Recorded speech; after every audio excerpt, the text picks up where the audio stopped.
जय श्री कृष्ण। दोस्तों राधे राधे। हम बैसाख माह का महात्मा हम कथा 12 सुन रहे थे।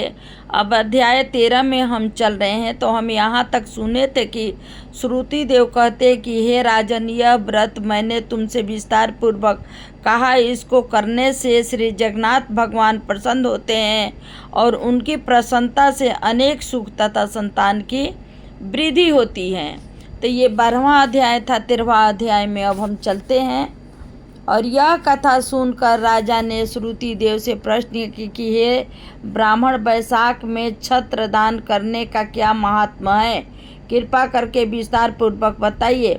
राजा के इस प्रश्न पर श्रुति देव जी कहने लगे कि जो कोई धर्मात्मा बैसाख मास में व्याकुल महात्मा को छत्री दान करता है, उनको अत्यंत फल मिलता है। मैं एक प्राचीन इतिहास कहता हूँ, सुनो।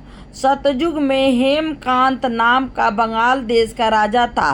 वह राजा कुशकेतु का पुत्र था तथा अत्यंत बलवान था। वह राजा एक समय शिकार खेलने वन में गया और वहाँ पर अनेक मृग और शुकरों को मारता हुआ दोपहर में बहुत थक गया तो मुनियों के आश्रम में पहुंचा। उस समय सतीर्थ नामक ऋषि ध्यान लगाए हुए समाधि अवस्था में बैठे हुए थे। उनको यह भी मालूम न हुआ कि आश्रम में कौन आया है। वो निश्चिंत बैठे रहे और आए हुए राजा को कुछ भी सम्मान नहीं किया। इस पर राजा को क्रोध आया और वह ऋषि को मारने के लिए आगे बढ़ा।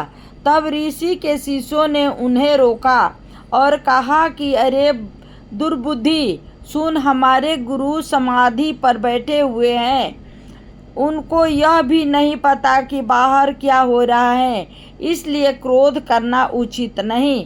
तब राजा क्रोधित होकर कहने लगा कि हे ब्राह्मण, मैं थक गया हूँ और तुमने मेरा अतिथि सत्कार तक नहीं किया। तब शिष्यों ने कहा कि हम तो गुरु के अधीन हैं, बिना गुरु की आज्ञा के हम कुछ नहीं कर सकते हैं। शिष्यों का ऐसा प्रत्युत्तर सुनकर क्रोध से राजा ने अपना धनुष उठा लिया और कहने लगा कि मुझसे दान लेकर मेरा अन्न खाकर मुझको ही शिक्षा देते हो। ऐसा कृतघ्नों को अवश्य ही मारना चाहिए। इतना कहकर राजा उन पर बाण चलाने लगा। इससे वे शिष्य भयभीत होकर भागने लगे तो राजा के सैनिकों ने उनको चारों तरफ से घेर लिया। राजा ने उनमें से 300 शिष्यों को मार दिया और शेष भाग गए। जब आश्रम में कोई न रहा तो सैनिकों ने आश्रम की सब वस्तुएं लेकर खूब भोजन किया। सायंकाल जब राजा अपने घर आया तो उसके पिता कुशकेतु ने यह सब वृत्तांत सुनकर पुत्र की बहुत निंदा की तथा उनको घर से बाहर निकाल दिया। जब राजा हेमकांत वन में चला गया तो वह अत्यंत व्याकुल होकर इधर उधर फिरने लगा और ब्रह्म हत्या से उसे सताने लगे। इस प्रकार दुरात्मा को फिरते हुए 28 वर्ष बीत गए। तब एक दिन त्रित नाम के ऋषि बैसाख माह में तीर्थ यात्रा करते हुए उस वन में आए और धूप से व्याकुल होकर मूर्छा खाकर पृथ्वी पर गिर पड़े। देवलोक से हेमकांत ने ऋषि को मूर्छा खाकर गिरते देख लिया और उनके मन में बड़ी दया उत्पन्न हुई। उसने ढाक के पत्तों की एक छतरी बनाकर मुनि के सिर पर लगाई और अलंबू का जल पिलाया। इस उपचार के कारण से मुनि मूर्छित से निर्भीत हुए तथा इंद्रियों में कुछ चैतन्य आ जाने से सैन्य गांव में पहुँचे। इस पुण्य के प्रभाव से उनकी 300 ब्रह्म हत्याएं क्षण भर में दूर हो गई। तब हेमकांत को बड़ा विस्मय हुआ कि उसके द्वारा इतने प्राणियों को इतना कष्ट देने पर भी उनकी ब्रह्म हत्याएं कैसे दूर हो गई। किसने दूर की, कहाँ गई और इसका क्या कारण है? जब वह सोच ही रहा था तो उसकी मृत्यु निकट आ गई और उसको संग्रहणी रोग लग गया। जब उसके प्राण निकलने लगे तो उसको 3 बड़े भयंकर यमदूत दिखाई पड़े और वह हेमकांत को डराने लगे। तब हेमकांत मौन साध कर छत्र दान को याद करके विष्णु भगवान को याद करने लगा।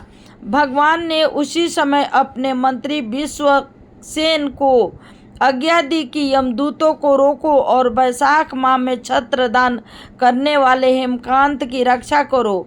उसने यद्यपि बड़े बड़े पाप किए हैं, परंतु उसने धूप से व्याकुल मूर्छित मुनि की रक्षा की है और वैशाख माह में छत्री दान किया है, इसे निष्पाप हो गया। अब हम 14वां अध्याय सुनते हैं। तब राजा पूछने लगे कि हे ब्राह्मण, वैशाख माह के धर्म अति सुलभ हैं और ऐसे अनेकों पुण्यों को देने वाले हैं और जो भगवान को प्रसन्न करते हैं और तत्काल ही धर्म, अर्थ, काम और मोक्ष को देने वाले हैं, परंतु ऐसे वेदानुकूल धर्म भी संसार में ज्ञात नहीं हैं। अनेक प्रकार के राजसी धर्म और तामसी धर्म ही इस संसार में विख्यात हैं। इसका क्या कारण है? श्रुति देव कहने लगे कि हे राजन, संसार में भोगों की इच्छा करने वाले मनुष्य अधिक संख्या में हैं, इसलिए रजोगुण और तमोगुण अधिकांश में पाया जाता है, परंतु बहुत थोड़े मनुष्य ऐसे हैं जो केवल स्वर्ग के अभिलाषी हैं तथा मोक्ष प्राप्त के साधन करने वाले तो बहुत ही कठिनता से मिलते हैं। इसलिए राजस और तामस कार्य अति प्रसिद्ध हैं, किंतु सात्विक धर्म बहुत कम जो कि भगवान को प्रसन्न करने वाले हैं। यह धर्म क्योंकि इच्छा रहित है, इस कारण इसे लौकिक और परलौकिक सुख के साधन होते हैं। वैष्णवी माया से मोहित होकर मनुष्य इसको समझता नहीं। जैसे अधिपतन पत्य के प्राप्त होने पर मनुष्य के मनोरथ पूर्ण होते हैं, परंतु वैशाख माह में सब धर्म सात्विक के लिए कहे गए हैं और यही सतोगुणियों का धर्म है। इस पर एक पुरातन इतिहास कहता हूँ। इक्ष्वाकुश वंश में निर्गपुत्र एक बड़ा यशस्वी अक्रोधी ब्राह्मणों का मान करने वाला राजा हुआ है। एक दिन वह शिकार खेलता हुआ वशिष्ठ जी के आश्रम में जा पहुंचा। वहां पर उसने देखा कि आश्रम के मार्ग में वशिष्ठ जी के शिष्य ने कहीं प्याऊ कहीं लगा रखी हैं, कहीं छाया मंडप बना रखा है, कहीं बावली साफ करवा रहे हैं, कहीं बैठे हुए लोगों पर पंखे से हवा कर रहे हैं, कहीं सुगंधित वस्तुएं और फल बांट रहे हैं, मध्य के समय छत्री दान कर रहे हैं, सायंकाल को पाने की वस्तुएं दे रहे हैं, कहीं पान और कहीं कपूर आँखों में लगा रहे हैं, कोई वृक्ष की छाल को स्वच्छ कर उसको ठंडा करने के लिए बालू मिट्टी बिछा रहे हैं, कोई वृक्षों पर झूल रहे हैं। राजा ने उनसे पूछा कि तुम कौन हो और क्या कर रहे हो? उन्होंने उत्तर दिया कि हम महर्षि वशिष्ठ के शिष्य हैं और उन्हीं के आज्ञा से वैशाख माह के धर्मों को कर रहे हैं। राजा ने फिर पूछा कि इन धर्मों के करने से कौन सा देवता प्रसन्न होते हैं और क्या फल मिलता है? वह कहने लगे कि राजन, हम अपने गुरु की आज्ञा से यह सब कर रहे हैं, हमको बताने का अवकाश नहीं, अतः आप हमारे गुरु जी से इस सब बातें पूछ सकते हैं। शिष्यों की यह वार्तालाप सुनकर वह यशस्वी राजा संपूर्ण धर्म के तत्वों को जानने वाले श्री वशिष्ठ जी के आश्रम की तरफ चल दिया। उनका आश्रम विद्या और योग का स्थान था। राजा को अपने आश्रम में आया देखकर ऋषि ने अत्यंत प्रसन्नचित्त होकर साथियों के सहित राजा का अतिथि सत्कार किया।